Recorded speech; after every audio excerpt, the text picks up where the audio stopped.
Hello बच्चों, कैसे हैं आप लोग? बहुत बढ़िया। तो आज हम क्लास 12 का करंट इलेक्ट्रिसिटी का एक टॉपिक है जो बेसिकली इलेक्ट्रिक मेजरमेंट में आता है। हमने डिस्कस किया था, क्या कहते हैं, किरचॉफ लॉ डिस्कस कर लिए थे हमने व्हीटस्टोन ब्रिज डिस्कस किया था, उसके बाद मीटर ब्रिज डिस्कस किया था। हमारा एक टॉपिक बचा था जिसका नाम है पोटेंशियोमीटर। तो आज हम उसको डिस्कस करेंगे। तो पोटेंशियोमीटर क्या होता है, इसके यूजेस क्या है, इसलिए हम इसको यूज करते हैं, ठीक, तो वो हम डिस्कस करेंगे। सबसे पहले पोटेंशियोमीटर आपको बताना चाहूंगा कि पोटेंशियोमीटर होता क्या है। तो सबसे पहले आपको जो चीज समझनी है कि पोटेंशियोमीटर जैसी नाम आपके सामने है तो इसका मतलब क्या होता है। सबसे पहले आपको बताना है it is an apparatus in which it uses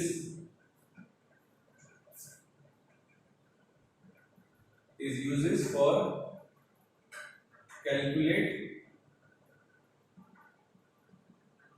EMF of a cell। आप किसी भी प्राइमरी सेल का EMF को कैलकुलेट कर सकते हैं, ठीक।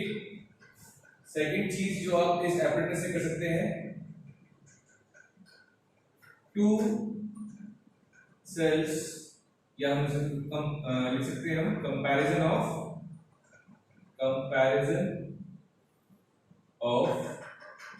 EMF ऑफ टू सेल्स, और बेसिकली प्राइमरी सेल्स की बात करेंगे, ठीक है ना।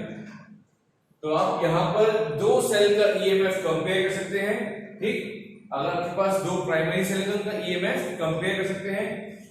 सेल का EMF भी फाइंड कर सकते हैं with the help of potentiometer. And third application, it is also a very important application, you can also find the internal resistance of a cell। तो आप इंटरनल रेजिस्टेंस भी फाइंड कर सकते हैं with this help of this apparatus, ठीक। So what are the various purposes of this apparatus or potentiometer? So you have to know the three main purposes of this potentiometer. The first purpose is, or the first use is, you can easily find or calculate the EMF of a primary cell. Second thing is, you can easily compare the EMF of a two given primary cell. And the third and the most important application, you can also find the internal resistance of a given primary cell. तो ये है basically हमारी तीन application जो इस apparatus की help से आप इसको फाइंड कर सकते हैं। अब ये जो पोटेंशियोमीटर है, बहुत जल्दी में इसकी जो नेक्स्ट वीडियो है, क्योंकि आपके क्लास 12 बोर्ड में ये एक्सपेरिमेंट भी आता है। सेक्शन ए में दो एक्सपेरिमेंट आपको देखने को मिलेंगे। पहला एक्सपेरिमेंट देखने को मिलेगा to compare the EMF of a two given primary cell, ठीक। और सेकेंड एक्सपेरिमेंट आपको देखने को मिलेगा to determine the internal resistance of a given primary cell। तो बहुत जल्दी मैं इन दोनों एक्सपेरिमेंट की वीडियो आपके लिए लेके आने वाला हूं, ठीक। पूरा एक्सपेरिमेंट आपको इलस्ट्रेट करवाएंगे, ठीक। तो अभी हमें थोड़ा थ्योरेटिकल समझना है, फिर हम प्रैक्टिकली भी देखेंगे, क्योंकि आपके बोर्ड में ये दोनों experiment EMF comparison of EMF of two primary cell and internal resistance, ये दोनों एक्सपेरिमेंट आपके बोर्ड में आते हैं, ठीक। सेक्शन ए के अंदर होते हैं ये, ठीक। तो अभी हमें समझना है कि पोटेंशियोमीटर किस प्रिंसिपल पे काम करता है। जैसे आपने ओम्स लॉ पढ़ा, ओम्स लॉ से क्या निकालते हैं आप, रेजिस्टेंस निकाल सकते हैं आप, ठीक। तो इसी तरह पोटेंशियोमीटर की भी एक प्रिंसिपल होता है, हम बोल सकते हैं कि इस पे ये वर्क करता है। तो सबसे पहले आपको इसका प्रिंसिपल बताता हूं कि किस प्रिंसिपल पे काम करता है। तो what is the principle of potentiometer. तो प्रिंसिपल ऑफ पोटेंशियोमीटर बेसिकली जो होता है, आप लिखेंगे इसमें the fall of potential across any portion of the wire, fall of potential across any portion of the wire is directly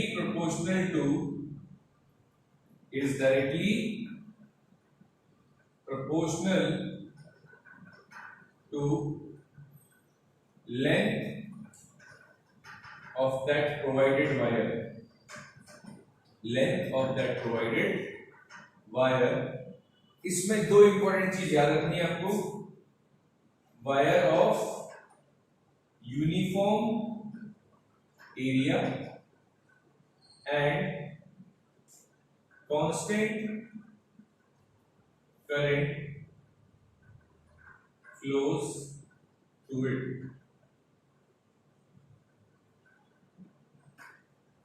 ये हमारा इसका प्रिंसिपल। आप कहीं से ये है कैसे तो उसको हम डिस्कस करेंगे। तो देखिए यहाँ पर ये पोटेंशियोमीटर का मैंने एक एपरेटस है, थोड़ा सा उसको बनाने की कोशिश करिए। तो यहाँ पे आप देख सकते हैं एक बैटरी लगी हुई है, ठीक, जिसका ईएमएफ आप मान लीजिए ई, ठीक। यहाँ पर एक एमीटर लगा हुआ है, ठीक, ये एक रियोस्टेट लगा हुआ है और यहाँ पर कुछ कनेक्शंस दे रखे हैं आपको 0 और ये 100, फिर ये 200, फिर ये 300, ये 400। ये क्या चीज है? यहाँ पर ये पोटेंशियोमीटर वायर बोलते हैं। इसको क्या बोलते हैं? Potentiometer wire. और ये एक मेटालिक शीट पर क्या होते हैं, इनको कनेक्शंस प्रोवाइड करते हैं। तो ये वायर जा रहा है, देखिए आपको इस तरीके से क्या होगा, आपका ये वायर जा रहा है। ऐसे जो आप बेसिकली जब एक्सपेरिमेंट परफॉर्म करेंगे तो वहां पर आपको ऐसे 10 वायर्स मिलेंगे 100 सेंटीमीटर के, ठीक। अभी यहाँ पर सिर्फ मैंने 4 वायर शो किए हुए हैं और सर्किट डायग्राम में हम सिंपली 1 वायर भी शो कर सकते हैं। बट प्रैक्टिकली जब आप जाते हैं तो आपको एटलीस्ट जो पोटेंशियोमीटर एपरेटस जो मिलता है उसमें आपको एटलीस्ट 10 वायर्स मिलते हैं। इस तरीके से ये 10 वायर्स लगे होते हैं और सबसे ऊपर क्या लगा होता है, मीटर स्केल। उस मीटर स्केल की हेल्प से आप लेंथ को मेजर कर सकते हैं। तो आप समझना ये कि किस प्रिंसिपल पे काम करता है। मैंने बोला आपको the fall of potential across any portion of the wire.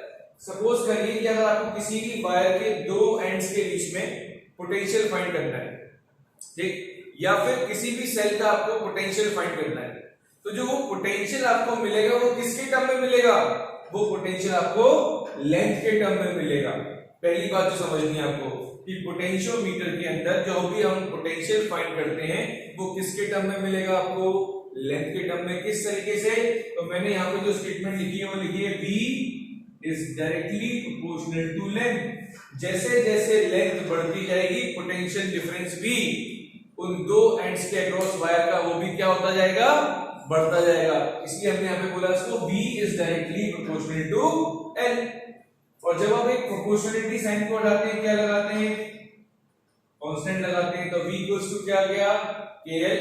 इस V इक्वल्स टू KL को यहां से आप K की वैल्यू फाइंड करिए तो K की वैल्यू आ जाएगी आपके पास V by L। अब ये L वो लेंथ है जहां पर आपको पोटेंशियल डिफरेंस मेजर करना है, ठीक। इस K को हम बोलते हैं पोटेंशियल ग्रेडियंट। इसके को हम क्या बोलते हैं? पोटेंशियल ग्रेडियंट, ठीक। तो बेसिक प्रिंसिपल क्या है पोटेंशियोमीटर का कि आपको बेसिकली करना क्या होगा, इसके अंदर यहां पर एक गैल्वेमीटर लेना है आपको, ठीक, और गैल्वेमीटर का दूसरा एंड किससे कनेक्ट करना है आपको? जॉकी से कनेक्ट करना है। किससे कनेक्ट करना है?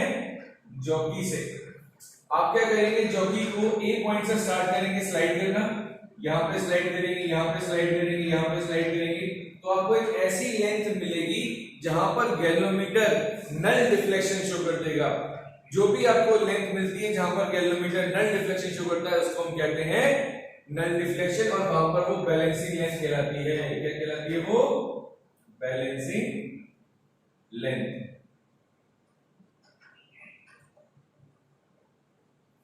तो हम उस लेंथ की बात करते हैं बेसिकली यहाँ पर। तो हमें बेसिक चीज क्या रखनी है? V is directly proportional to L। Directly proportional करना है, क्या लगा है? कांस्टेंट। तो V इक्वल्स टू क्या गया? KL। तो K की वैल्यू क्या गई? V by L, ठीक। ये अरेंजमेंट है इसका, ये इसकी स्टेटमेंट है। इस फॉर्मूले को मैं इस वाले फॉर्मूले को आपको प्रूफ करके दिखाऊंगा कैसे आया। तो उसके लिए मैं ये डायग्राम रफ करता हूं।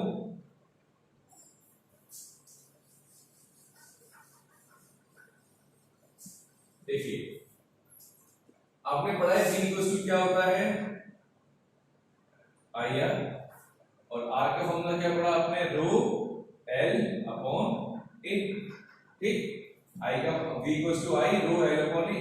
अब एक बात बताइए, जो आप मटेरियल यूज कर रहे हैं, जो आप वायर यूज कर रहे हैं, उस वायर की रेजिस्टिविटी तो ऑलरेडी क्या होगी? रेजिस्टिविटी क्या होती है? कांस्टेंट। एरिया भी क्या रखना है आपको बेटा? कांस्टेंट। मैंने लिखा हुआ है यहाँ पर देखिए यूनिफॉर्म एरिया। एरिया कैसा है? यूनिफॉर्म। और जो आप इसमें करंट फ्लो कर रहे हैं वो भी क्या है? कांस्टेंट है, ठीक। अब ये तीनों चीज अगर कांस्टेंट हो गई, आई भी कांस्टेंट है, रो भी कांस्टेंट है और ए भी कांस्टेंट है, तो v सीधा सीधा किस पे डिपेंड कर रहा है सर? लेंथ पे डिपेंड कर रहा है। v किस पे डिपेंड कर रहा है? लेंथ पे डिपेंड कर रहा है। और यहाँ पे जब आप कांस्टेंट लगाया तो k लगाया आपने, ठीक। और इस k की वैल्यू बताओ क्या होगी सर? k की वैल्यू होगी i रो अपॉन a, क्योंकि ये सारे कांस्टेंट है, i भी कांस्टेंट है, रो भी कांस्टेंट है और a भी कांस्टेंट है। तो यहाँ पर हमारे पास ये रिलेशन इस तरीके से आती है। पहले हमने ये फॉर्मूला यूज किया, i रो और a को कांस्टेंट किया। जब इसको कांस्टेंट हमने समझा दिया आपको, तो v सीधे सीधे किस पे डिपेंड कर रहा है? लेंथ पे डिपेंड कर रहा है। और जब प्रोपोर्शनल साइड आया हमने कांस्टेंट लगाया, इसके की वैल्यू क्या होनी चाहिए? i रो और a होनी चाहिए। तो ये है आपका बेसिक प्रिंसिपल पोटेंशियोमीटर का, v kl और k को हम क्या बोलते हैं? लिखा है आपको पोटेंशियल ग्रेडियंट। तो पोटेंशियोमीटर क्या होता है? तीन चीज से काम होता है। किस प्रिंसिपल पर करता है? The fall of potential across any portion of the wire is directly proportional to length of that wire. इसमें दो चीजें रखनी है आपको, कांस्टेंट करंट फ्लो कराना है और वायर जो होना चाहिए वो कैसा होना चाहिए? यूनिफॉर्म होना चाहिए, ठीक। अब जो हम तीन एप्लीकेशन जो डिस्कस करने वाले हैं पोटेंशियोमीटर की, पहली एप्लीकेशन, आप पोटेंशियोमीटर की हेल्प से क्या फाइंड कर सकते हैं बताइए? ईएमएफ निकाल सकते हैं सेल का। दूसरी चीज क्या निकाल सकते हैं? दो सेल का ईएमएफ कंपेयर कर सकते हैं। और थर्ड वन इज क्या कर सकते हैं? इंटरनल रेजिस्टेंस फाइंड कर सकते हैं। पहली एप्लीकेशन देखेंगे हम, क्या है पहली application? To determine the EMF of a cell. अच्छा, ईएमएफ निकालने के लिए या वोल्टेज निकालने के लिए हमारे पास ऑलरेडी एक एपरेटस है, उसका नाम बताइए क्या है? उसका नाम है वोल्टमीटर। वोल्टमीटर से तो वोल्टेज निकालते हैं, पोटेंशियल डिफरेंस निकालते हैं वोल्टमीटर से भी। तो फिर हम इसको क्यों यूज कर रहे हैं? पोटेंशियोमीटर जो रीडिंग देता है ये और ज्यादा एक्यूरेट रीडिंग देता है, मोस्ट एक्यूरेट रीडिंग। जो भी आपको ईएमएफ कंपेयर करना होता है, पोटेंशियल डिफरेंस कंपेयर करना होता है, पोटेंशियोमीटर ज्यादा एक्यूरेट होता है इन कंपैरिजन विद वोल्टमीटर। इस वजह से इसको हम यूज करते हैं। बट वोल्टमीटर छोटा सा होता है, कन्वीनियंट होता है, इसलिए इसको हम ज्यादा यूज करते हैं वोल्टमीटर को, क्योंकि ये एपरेटस काफी बड़ा होता है, काफी साइज लेता है। उसको एपरेटस को कनेक्ट करने के लिए, सर्किट को प्रॉपर बनाने के लिए टाइम लगता है, तो इसलिए हम क्या प्रेफर करते हैं? वोल्टमीटर। लेकिन जब आपको अगर मोस्ट एक्यूरेट वैल्यू चाहिए, ज्यादा एक्यूरेट वैल्यू चाहिए, तो वो कौन देगा? पोटेंशियोमीटर देगा इन कंपैरिजन विद वोल्टमीटर। ये चीज आपको याद रखनी है। तो पहली एप्लीकेशन पढ़ रहे हैं, EMF of a cell using potentiometer।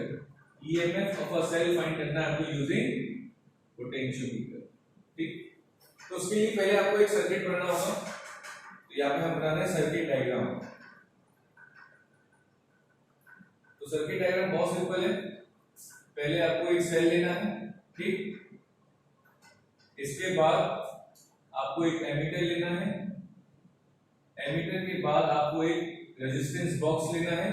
Resistance box मतलब बताया था हमने आपको, रेजिस्टेंस बॉक्स जिससे आप अपने सुटेबल रेजिस्टेंस को फाइंड कर सकते हो। उस सर्किट में उतना रेजिस्टेंस आप निकाल सकते हो, उसको हम बोलते हैं रेजिस्टेंस बॉक्स। आपको 5 ओम का चाहिए, 10 ओम का चाहिए, 15 ओम का, 20 ओम का, 25 ओम का, जितने भी ओम का रेजिस्टेंस आपको सर्किट में जरूरत है उसकी, उतना सर्किट में से आप रेजिस्टेंस यूज कर सकते हैं with the help of this resistance box, ठीक। और यहाँ पे हमने की ले ली, ठीक। इस की को नाम दे दिया गेट। यहाँ पे हमने एक वायर लिया। अभी यहाँ पर हम 10 वायर शो नहीं कर रहे हैं, सिर्फ 1 वायर शो कर रहे हैं। ये 0 और ये 100 सेंटीमीटर का, ठीक। यहाँ पे आप चाहें तो लाइनिंग बना सकते हैं, क्योंकि इस वायर के ऊपर क्या लगा होता है? एक मीटर स्केल, जिससे आपको लेंथ मालूम पड़ती है कितनी लेंथ आपकी आई है, बैलेंसिंग लेंथ, ठीक। यहाँ पर आपको एक रेजिस्टेंस यूज करना है। इस रेजिस्टेंस को R1 बोला आपने। यहाँ पे एक सेल यूज करना है, एक की यूज करनी है आपको, और इसी के साथ में क्या यूज करना है आपको? एक गैल्वेनोमीटर। और गैल्वेनोमीटर किससे कनेक्ट करते हैं आप? जॉकी से। जॉकी क्या होता है? सर्किट को कंप्लीट करने के काम आती है, मेटल की होती है, ठीक। तो सर्किट हमारा कंप्लीट हो गया है, ठीक। इस सेल का ईएमएफ E मान लीजिए, ये रेजिस्टेंस R1 मान लीजिए, जो एक्सटर्नल रेजिस्टेंस लगा हुआ है, एक एमीटर लगा हुआ है, एक रेजिस्टेंस बॉक्स और एक E। This is the circuit diagram of potentiometer when you find the EMF of a cell. अब देखिए करना क्या है, इसको जब ये सर्किट कंप्लीट हो जाएगा, सबसे पहला काम आपका क्या होगा, सबसे पहला काम होगा जब आप इस पहले सबसे पहले क्या करेंगे, क्लोज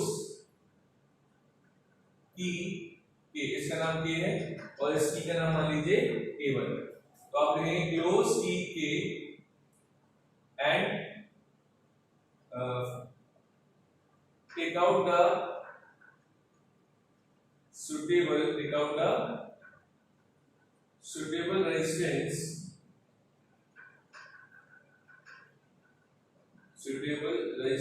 from resistance box। इस बॉक्स से इस पहले इसी को क्लोज करना है और इस बॉक्स से आपको एक रेजिस्टेंस फाइंड करना है। जब आप रेजिस्टेंस फाइंड करेंगे तो क्या होगा, आपको अपना जो आपकी जो ये जॉकी है, इस जॉकी को पहले आपको कनेक्ट करना है। इस पॉइंट को नाम दे दीजिए A, O की जगह इसका नाम दे दीजिए A और इसका नाम दे दीजिए B।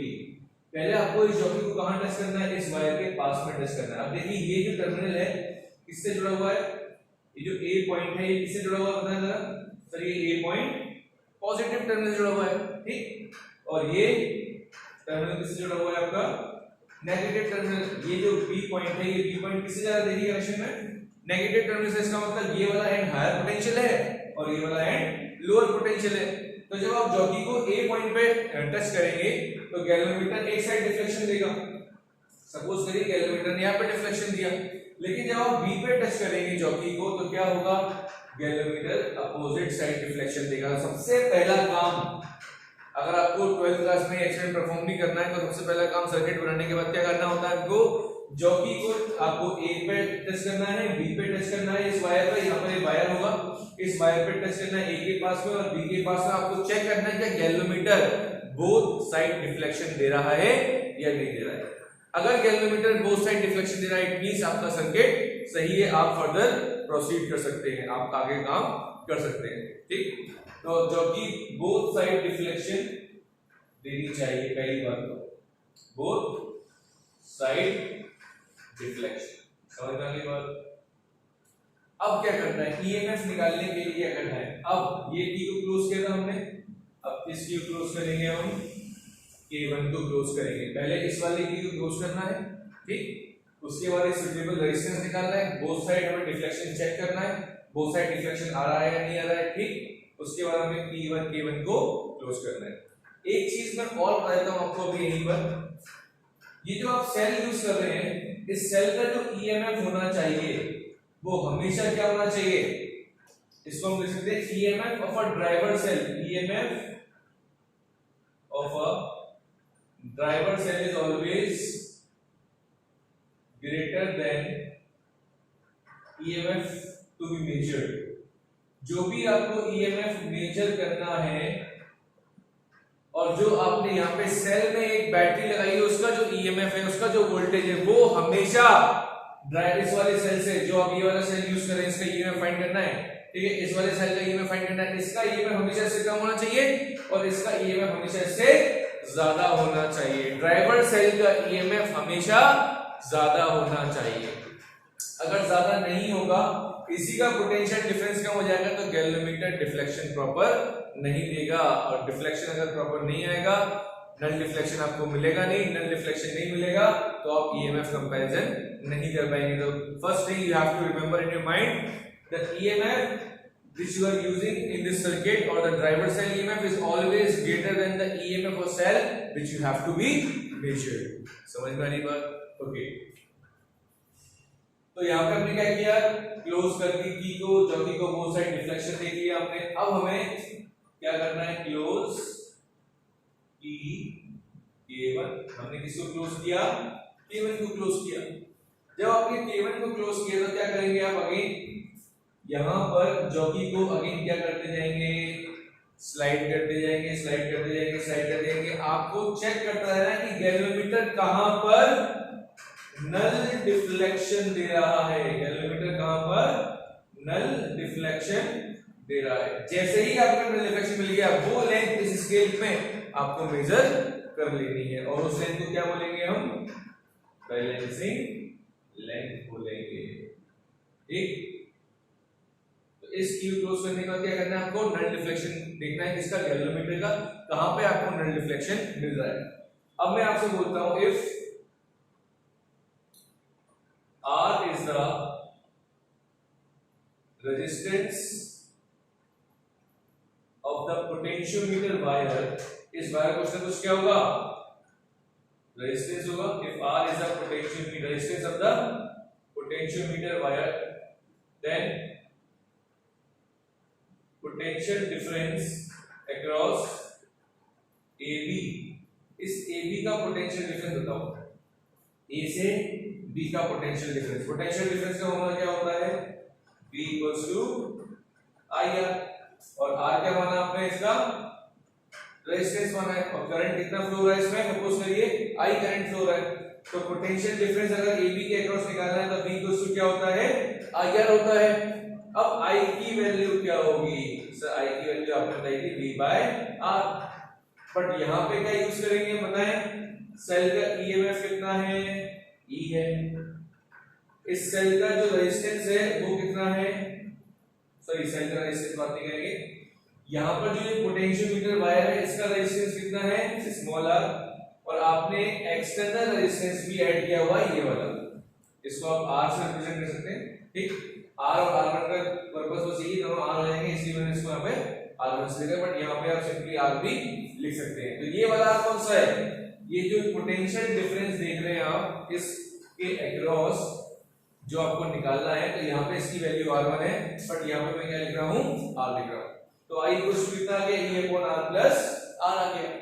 तो इतना करंट इस AB वायर में, A से B के बीच में कितना करंट चल रहा है, E upon R plus R, ये R प्लस R क्यों किया, एक तो सर्किट में लगा हुआ है हमारे पास एक्सटर्नल रेजिस्टेंस, ठीक, और एक पोटेंशियोमीटर वायर का भी कुछ ना कुछ रेजिस्टेंस अगर होगा, तो हम उन दोनों को सीरीज में ऐड करते हैं, तो ये R प्लस R आ गया। तो I की वैल्यू पुट कर दीजिए यहाँ पर, तो I की वैल्यू क्या आएगी, E upon capital R plus small r into R, ये आपके पास पोटेंशियोमीटर आ गया A से B के लिए, ठीक। बट हमको तो जो पोटेंशियल डिफरेंस निकालना है वो जहां पर बैलेंसिंग लेंथ आई है उसके लिए निकालना है, ठीक। तो उसके लिए देखिए फॉर्मूला क्या होता है, V is directly proportional to क्या बताया था मैंने आपको, L, तो V इक्वल्स टू क्या आ जाएगा आपके पास KL। अगर मैं पोटेंशियल ग्रेडियंट फाइंड कर लेता हूं पर यूनिट लेंथ, A से B के बीच का पोटेंशियल ग्रेडियंट बताइए, तो A से B के बीच का पोटेंशियल ग्रेडियंट निकालने के लिए क्या करना पड़ेगा, पोटेंशियल को लेंथ से, उस पूरी लेंथ से डिवाइड करना होगा। अब मेरे पास A से B का पोटेंशियल आ गया, देखिए क्या है A से B का potential, E upon R plus R into R, तो यहां पर V की वैल्यू क्या पुट करेंगे, इसको हम यहां लिख देते हैं, यहां पर V की वैल्यू क्या लिखेंगे बताएं, तो K इक्वल्स टू आ जाएगा E upon R plus R, और साथ में चल रहा है स्मॉल r, इसको हम किससे डिवाइड करेंगे, ये जो पोटेंशियल ग्रेडियंट है ध्यान रखने वाली बात, इस फॉर्मूले को कब यूज करेंगे, ये आप टोटल लेंथ के लिए यूज करेंगे, जो भी आपके पास लेंथ है A से B के बीच की, जो कि आपने यहाँ पर कैपिटल L मानी हुई है, उस लेंथ के लिए पोटेंशियल ग्रेडियंट कितना है, तो आपको फॉर्मूला बताया मैंने V बाय L। V की वैल्यू कैसे निकालनी है आपको, V इक्वल्स टू होता है IR, I की वैल्यू कैसे निकालनी है, E upon R plus R, small r क्या है यहाँ पर पोटेंशियोमीटर वायर का रेजिस्टेंस, इसको जब आप मल्टीप्लाई कर देंगे I को R से, तो आपको पोटेंशियल डिफरेंस मिल जाएगा A से B के बीच का, मतलब आपको A से B का टोटल जो पोटेंशियोमीटर वायर है उसके बीच का क्या मिल गया, आपको पोटेंशियल डिफरेंस मिल गया। और आपको अगर पोटेंशियल ग्रेडियंट निकालना है तो उसको यूनिट लेंथ से डिवाइड कर देंगे, तो K की वैल्यू क्या आ गई हमारे पास, E upon R plus R into R upon capital. But हमको क्या निकालना है सर, हमको तो इस सेल का ईएमएफ निकालना है, वोल्टेज निकालना है कि इसका वोल्टेज कितना है, उसको निकालने के लिए हमारे पास जो बैलेंसिंग लेंथ आई थी वो L आई थी, उसके according formula V equals to KL था। अगर आपको यूनिट लेंथ का पोटेंशियल ग्रेडियंट मालूम है और आपको उस लेंथ के लिए पोटेंशियल निकालना है, तो इस K की वैल्यू को क्या करना है, यहां पर पुट करना है। तो जब आप इस वैल्यू को यहां पुट करेंगे तो क्या आएगा, V इक्वल्स टू, इसको मैं यही लिख देता हूं, V इक्वल्स टू क्या आएगा, KL, K की वैल्यू कितनी है, E upon R plus R into R by L, इस वाले पोटेंशियल को किससे मल्टीप्लाई कर दीजिए, स्मॉल एल से, क्योंकि यहां का पोटेंशियल आपको बताएगा इस सेल का ईएमएफ। जो बैलेंसिंग लेंथ आई है, जहां पर गैल्वेनोमीटर नन डिफ्लेक्शन शो कर रहा है, वही क्या होगा, इस सेल का पोटेंशियल होगा। वो लेंथ कितनी है, एल है। तो आपके पास क्या फॉर्मूला आ गया, इस फॉर्मूले से आप क्या निकाल सकते हैं, सेल का पोटेंशियल फाइंड कर सकते हैं या ईएमएफ। समझ में आ रही बात?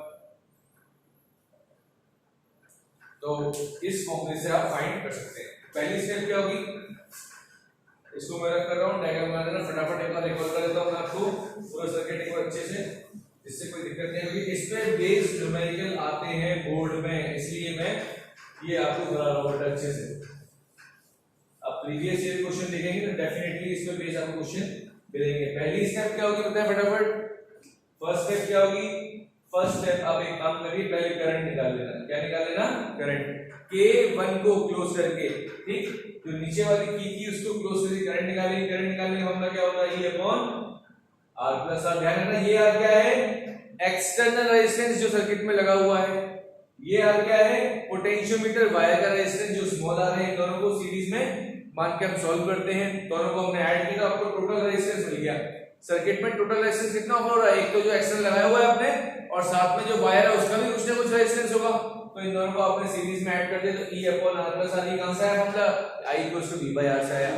तो सेल का ईएमएफ कितना था, जो हम ड्राइवर सेल का ईएमएफ यूज कर रहे थे वो E था, तो E upon R plus R आ गया। ठीक, सेकंड स्टेप में क्या करना, पोटेंशियल डिफरेंस का फॉर्मूला यूज करना। V इक्वल्स टू क्या होता है, IR। तो I की वैल्यू कितनी आ गई थी आपके पास, E upon R plus R into R। ये पोटेंशियल डिफरेंस किसके अक्रॉस है, A टू B के अक्रॉस है पोटेंशियल डिफरेंस। थर्ड स्टेप में जो V होता है वो क्या होता है, KL होता है। तो यहाँ पे एक काम करते हैं, थर्ड स्टेप हम इसको लेते हैं। पोटेंशियल ग्रेडियंट का फॉर्मूला क्या होता है, K equals to V by L। ये पोटेंशियल ग्रेडियंट किसके लिए, A to, again A to B length के लिए, A टू B लेंथ के लिए, जो की लेंथ कितनी मान रहे हैं आप, कैपिटल L। तो V की वैल्यू कितनी है आपके पास, E upon R plus R, E upon R plus R into R divided by L। ये जो पोटेंशियल ग्रेडियंट है A टू B की नहीं, बट आपको तो उस लेंथ के लिए पोटेंशियल निकालना है जहां पे नल डिफ्लेक्शन शो हुआ है। तो उसके लिए क्या करेंगे हम, V इक्वल्स टू AL। ये स्मॉल l और ये कैपिटल में डिफरेंस समझ जाना क्या होता है। ये कैपिटल L क्या है, यूनिट लेंथ, जो टोटल लेंथ है उस पोटेंशियोमीटर में। ये वो लेंथ है जहां पर गैल्वेनोमीटर नल डिफ्लेक्शन शो कर रहा है। तो आपके पास V इक्वल्स टू K की वैल्यू कितनी है, E upon R plus R into R by L। इस फॉर्मूले से आप किसी भी सेल का ईएमएफ या वोल्टेज फाइंड कर सकते हैं। ठीक, बोथ साइड डिफ्लेक्शन बहुत जरूरी है। अगर बोथ साइड डिफ्लेक्शन नहीं आएगा, सर्किट आपका जो रीडिंग देगा वो इनकरेक्ट होगी। ठीक, दूसरी इंपॉर्टेंट चीज, जिस सेल का ईएमएफ फाइंड कर रहे हैं और जो ड्राइवर सेल यूज कर रहे हैं आप सर्किट में, मेन सेल जो यूज कर रहे हैं, ठीक है, करंट प्रोवाइड करने के लिए, वो उसका ईएमएफ हमेशा जो आप ईएमएफ फाइंड कर रहे हैं उससे ज्यादा होना चाहिए। ये दो इंपॉर्टेंट पॉइंट्स आपको याद रखने हैं। अब हम बात करते हैं सेकंड एप्लीकेशन की, और सेकंड एप्लीकेशन की to comparison of EMF of two cell. Comparison of EMF of two cell. दो प्राइमरी सेल का ईएमएफ आप मेजर कर सकते हैं। प्राइमरी सेल, सेकेंडरी सेल आपने पढ़े होंगे। ठीक, सेकेंडरी सेल क्या होते हैं, जो चार्ज को हम कर सकते हैं, दोबारा यूज कर सकते हैं, और प्राइमरी सेल को हम दोबारा यूज नहीं कर सकते हैं, उनको बोलते हैं प्राइमरी सेल। ठीक, तो यहाँ पे सपोज करते हैं हम सर्किट बनाते हैं। फर्स्ट ऑफ ऑल ये आपका बैटरी, ठीक, यहाँ पर आप यूज करते हैं एमीटर। इसके बाद चाहे तो आप रियोस्टैट बना सकते हैं या फिर रेजिस्टेंस बॉक्स, ठीक, जो आपकी इच्छा हो, दोनों ही यूज कर सकते हैं। रियोस्टैट भी यूज कर सकते हैं और रेजिस्टेंस बॉक्स भी। कोई कंडीशन जरूरी नहीं कि आप रेजिस्टेंस बॉक्स ही शो करें डायग्राम में। ठीक, ओके। उसके बाद यहाँ पर अगेन एक वायर, इसका पॉइंट मान लेंगे A और ये पॉइंट मान लेंगे हम B। अगेन 0 से 100 सेंटीमीटर। कितने वायर होते हैं, मैंने स्टार्टिंग करा 10 वायर्स होते हैं। ऐसे कितने वायर लगे होंगे, 10 वायर। जब मैं एक्सपेरिमेंट की वीडियो बनाऊंगा तो और क्लियर हो जाएगी ये चीज आपको। ठीक, यहाँ पर आपको जो दो सेल का ईएमएफ कंपेयर करना है उनके पॉजिटिव टर्मिनल ए से कनेक्ट करने हैं आपको। जिन दो सेल का ईएमएफ कंपेयर करना है उनके पॉजिटिव टर्मिनल किससे कनेक्ट करने हैं, ए से कनेक्ट करने हैं। ठीक, यहाँ पे लेना है आपको एक गैल्वेनोमीटर, गैल्वेनोमीटर का दूसरा पॉइंट जॉकी से कनेक्ट करना है। ठीक, और यहाँ पे आपको एक वायर लेना है जो किससे कनेक्ट करेंगे, इन सेल के नेगेटिव से कनेक्ट करेंगे। अब करना क्या है आपको, यहाँ पर एक की ले लीजिए, काम करिए। ठीक, जैसे ही इस की को क्लोज करेंगे, क्लोज करने के बाद पहले बोथ साइड रिफ्लेक्शन चेक कर लेंगे सर्किट को कंप्लीट करके। ठीक, इस केस में क्या करना है आपको ध्यान रखना है, ये जो टर्मिनल देख रहे हैं आपको, ये किससे कनेक्ट करना है, इसका नाम दे दो 1। ठीक, जब आप गैल्वेनोमीटर का ये वाला वायर नेगेटिव से कनेक्ट करेंगे, जॉकी को स्लाइड करते जाएंगे तो आपको क्या होगा, एक नल डिफ्लेक्शन मिलेगा। क्या मिलेगा, यहां से रियोस्टेट से रेजिस्टेंस इस तरीके से आपको निकालना है कि जैसे जैसे आप इसको स्लाइड करते जाएं तो गैल्वेनोमीटर एक लेंथ पर क्या करते हैं, नल डिफ्लेक्शन शुरू करते हैं। तो आप लिखेंगे first galvanometer is connected to first cell, is connected to first cell, पहले सेल से कनेक्ट किया आपने इसको, एंड मेजर नल डिफ्लेक्शन। क्या मेजर कर लिया आपने, नल डिफ्लेक्शन मेजर किया।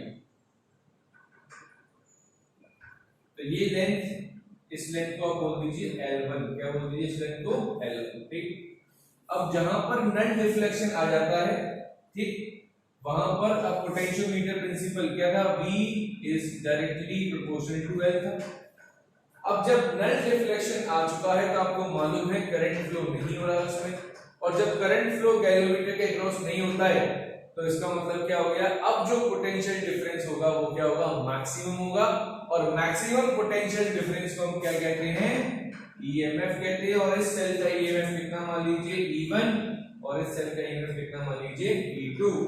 तो E1 किसकी डायरेक्टली प्रोपोर्शनल होगा, यहां पर जो बैलेंसिंग लेंथ आपने पहले सेल के लिए बोली है वो कितनी बोली है, L1। तो this is the equation number 1। इसको आप इस तरीके से लिख सकते हैं, E1 KL1। ठीक, अब क्या करना है आपको, यहां से इस टर्मिनल को हटा करके और ये टर्मिनल को ज्वाइन करना है। इस वाले सेल को नेगेटिव सेल के नेगेटिव, सॉरी सेकंड सेल के नेगेटिव टर्मिनल से आपको ज्वाइन करना है। अगेन जॉकी को क्या करना है, स्लाइड करना है। सपोज करिए इस केस में जॉकी यहां पर डिफ्लेक्शन शो करती है, जॉकी इस पॉइंट पर जाकर के डिफ्लेक्शन, नन डिफ्लेक्शन शो करती है। अब जब यहां पे जो नन डिफ्लेक्शन शो कर रहा है उसकी लेंथ कितनी मान लिया आपने बेटा, L2।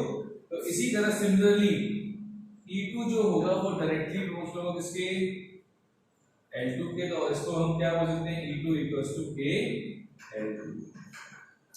Null deflection means current draw नहीं हो रहा है। करंट ड्रॉ जब नहीं होता है तो आपने पढ़ा है उस टाइम जो पोटेंशियल डिफरेंस होता है वो क्या होता है, मैक्सिमम पोटेंशियल डिफरेंस, और उसको हम कहते हैं EMF of a cell.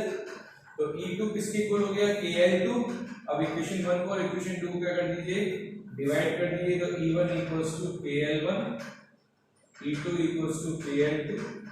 K से K कैंसिल आउट हो गया। तो कंपैरिजन कैसे निकालते हैं, रेशियो लेकर के। तो E1 अपॉन E2 का रेशियो आ गया L1 अपॉन L2। इस फॉर्मूले से आप क्या निकाल सकते हैं, कंपैरिजन कर सकते हैं दो सेल का ईएमएफ। समझ में आ रही बात। तो ये थी हमारी सेकंड एप्लीकेशन। अब बचती हमारी थर्ड एप्लीकेशन। सेकंड एप्लीकेशन बहुत सिंपल है। ठीक, हम बात करेंगे थर्ड एप्लीकेशन। थर्ड एप्लीकेशन क्या थी, to determine the internal resistance of a given primary cell. आप किसी भी प्राइमरी सेल का इंटरनल रेजिस्टेंस फाइंड कर सकते हैं। Third application is to determine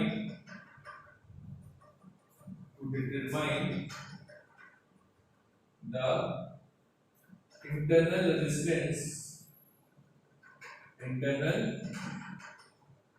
resistance of a given primary cell,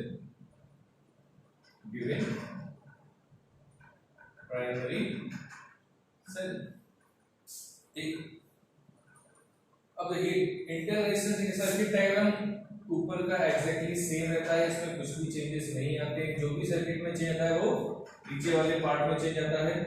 यहाँ पे चाहे तो आप रेजिस्टेंस बॉक्स या रियोस्टेट ले सकते हैं। एक की ले ली हमने यहाँ पर, ठीक, इसको हमने यहाँ पर कनेक्ट कर दिया। अगेन इस पॉइंट को क्या बोलेंगे ए, इस पॉइंट को क्या बोलेंगे बी, ये 0 और ये 100 सेंटीमीटर। क्या करना है आपको, यहाँ पर एक सेल लेना है। इस सेल के पैरेलल में जिस सेल का इंटरनल रेजिस्टेंस निकालना है आपको, इस सेल का इंटरनल रेजिस्टेंस निकालना है, ठीक। जिस सेल का इंटरनल रेजिस्टेंस निकालना है उसके पैरेलल में एक रेजिस्टेंस बॉक्स लेंगे। यहाँ पे जो रेजिस्टेंस बॉक्स होता है इसको हम बोलते हैं स्मॉल रेजिस्टेंस बॉक्स, और यहाँ पे जो हम रेजिस्टेंस बॉक्स यूज करते हैं इसको बोलते हैं लार्ज रेजिस्टेंस बॉक्स। मतलब इसमें हमको ज्यादा रेजिस्टेंस निकालना होता है इस केस में जब हम इसकी क्लोज करते हैं, इसलिए हमने यहाँ पे लार्ज रेजिस्टेंस बॉक्स बोला इसको। यहाँ पर हमको ज्यादा रेजिस्टेंस पॉइंट नहीं निकालना नहीं होता, इस वजह से इसको हम स्मॉल रेजिस्टेंस बॉक्स भी कहते हैं। और इसको एक की हेल्प से क्या करते हैं, कनेक्ट करते हैं। देखिए ये सेल के पैरेलल में एक रेजिस्टेंस बॉक्स और की, तो देखिए ये कनेक्शन जा रहा है रेजिस्टेंस बॉक्स से एक एंड से, रेजिस्टेंस बॉक्स का दूसरा एंड की से और की का दूसरा एंड किससे जा रहा है, ईएमएफ सॉरी सेल से, सेल के नेगेटिव टर्मिनल पे जा रहा है, ठीक। और इसी सेल के नेगेटिव से क्या कनेक्ट करेंगे हम, गैल्वेनोमीटर कनेक्ट करते हैं।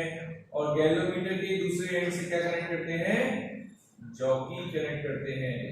समझ में आ गई बात, ठीक है। सबसे पहला काम सर्किट को कंप्लीट करना है, ठीक। तो इस की को K मान लीजिए और इस की को K1 मान लीजिए। तो पहले आपको क्या करना है, क्लोज की K। जब आप इस की को क्लोज करेंगे, ठीक, तो ये वाला सर्किट क्या होगा, कंप्लीट हो जाएगा आपका। अगेन जॉकी को स्लाइड करना है, जॉकी क्या करना है, slide A to B। Suppose करो जब आपने जॉकी को स्लाइड किया A to B, तो कहीं ना कहीं जाकर के क्या मिलेगा आपको, क्या मिलेगा बोलो सर, नल रिफ्लेक्शन मिलेगा। तो सपोज करिए जब आपने K को क्लोज किया तो आपको मिला नल रिफ्लेक्शन, और वहां पर आपको लेंथ मिली कितनी, L1। कितनी length milli, L1।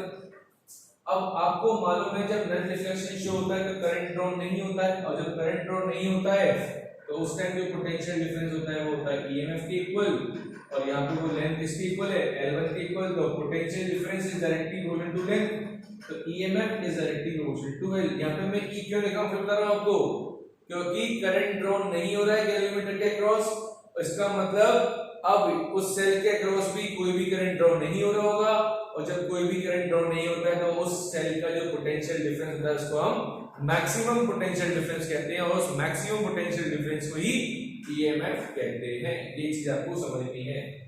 What is EMF cell, it is defined as the maximum potential difference when no current is drawn from the cell. ये आपको चीज याद रखनी है। तो E इक्वल्स टू क्या आ जाएगा आपके पास, K_L1, this is equation number 1।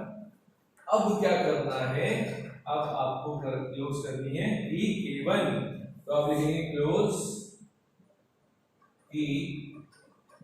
K1, और यहां से कुछ ना कुछ रेजिस्टेंस निकालना है।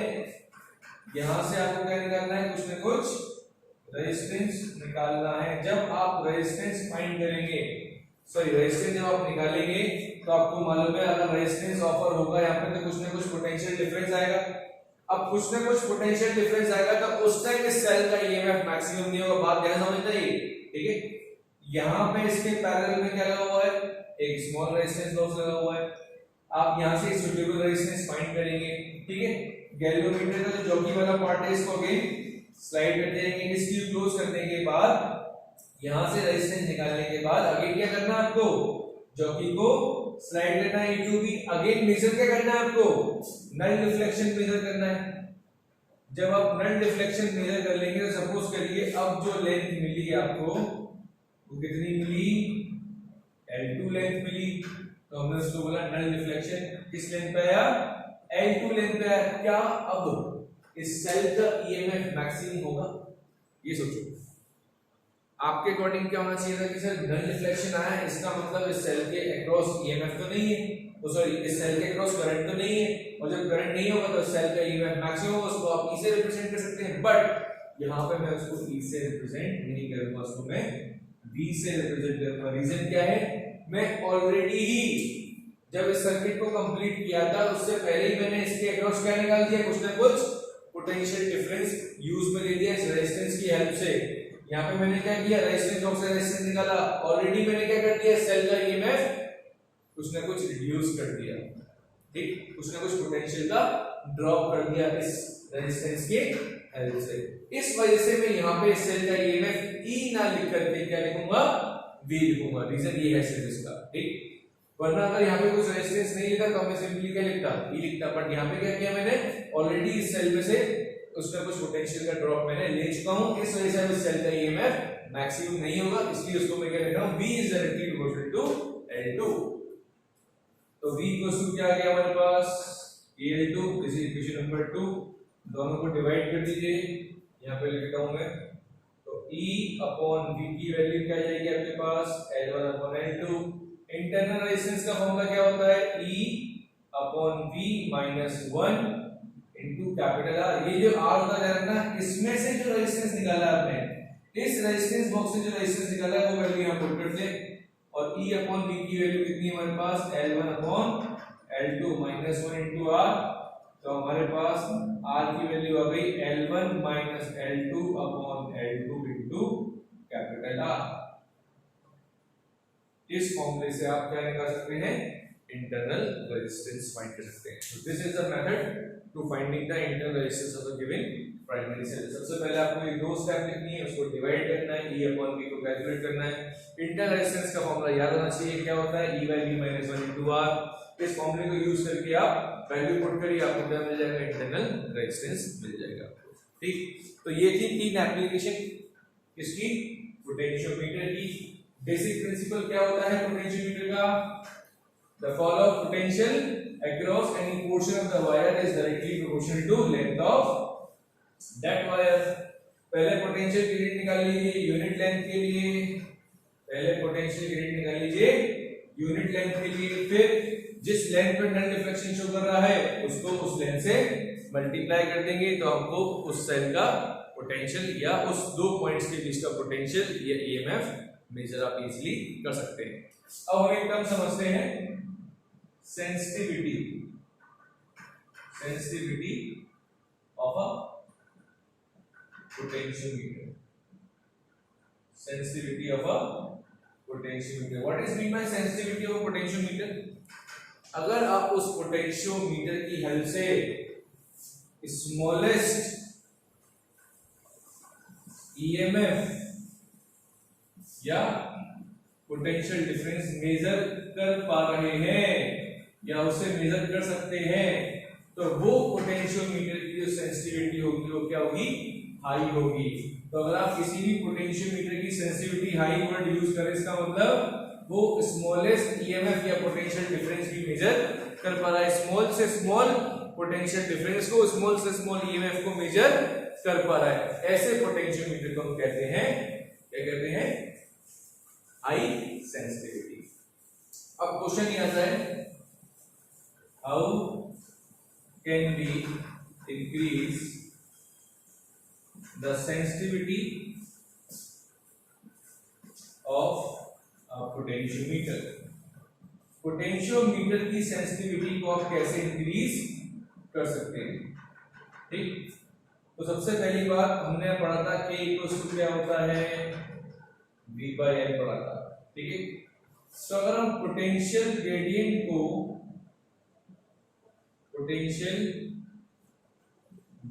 को क्या करते हैं, रिड्यूस कर दें, पोटेंशियल ग्रेडियंट क्या करते हैं, रिड्यूस कर दें। अभी K की वैल्यू कब रिड्यूस होती है, जब आप लेंथ को इंक्रीज करते हैं। इफ द लेंथ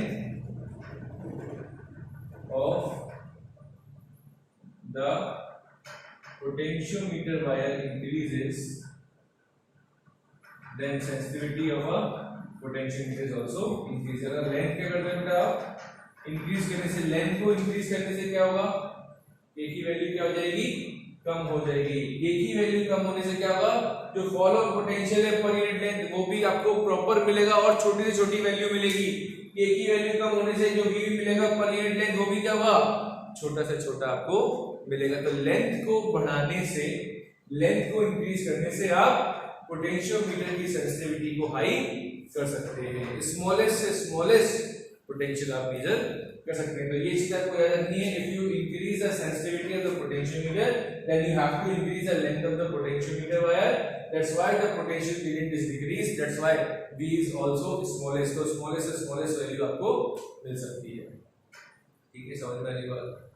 ठीक है, तो मैं ऑलरेडी आपको डिस्कस कर चुका था कि आपको हमारे पास ईएमएफ और पोटेंशियल डिफरेंस मेजर करने के लिए जब वोल्टमीटर है तो हमें पोटेंशियोमीटर क्यों यूज किया हमने, तो इसका रीजन क्या बताया था मैंने आपको, why we use potentiometer.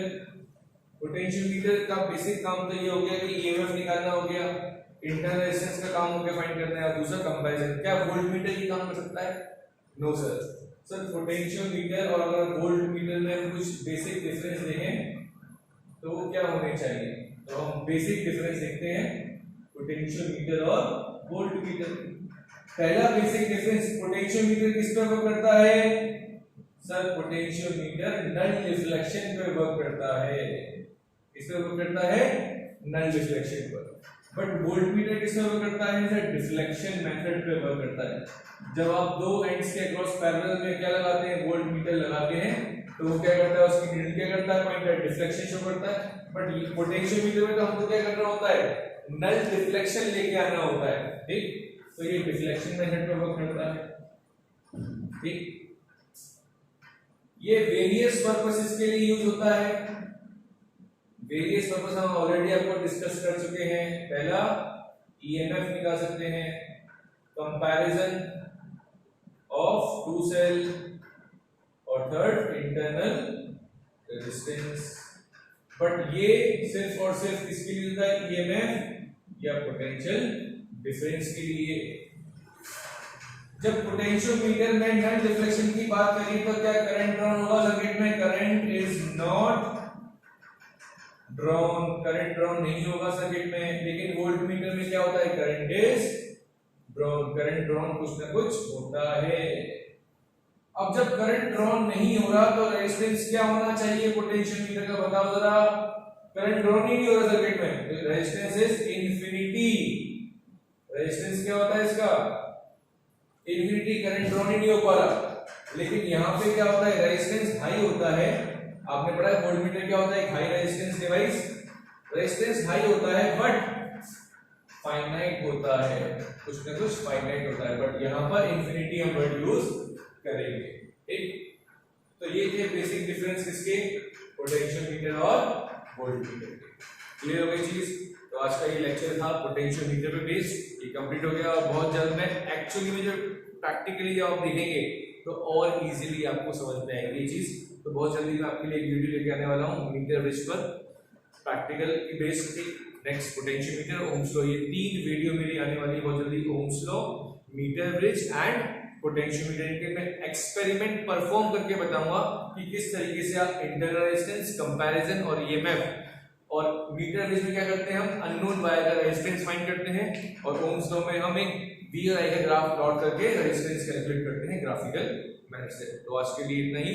Thank you, take care, पढ़ते रहिए। ठीक, बाय बाय।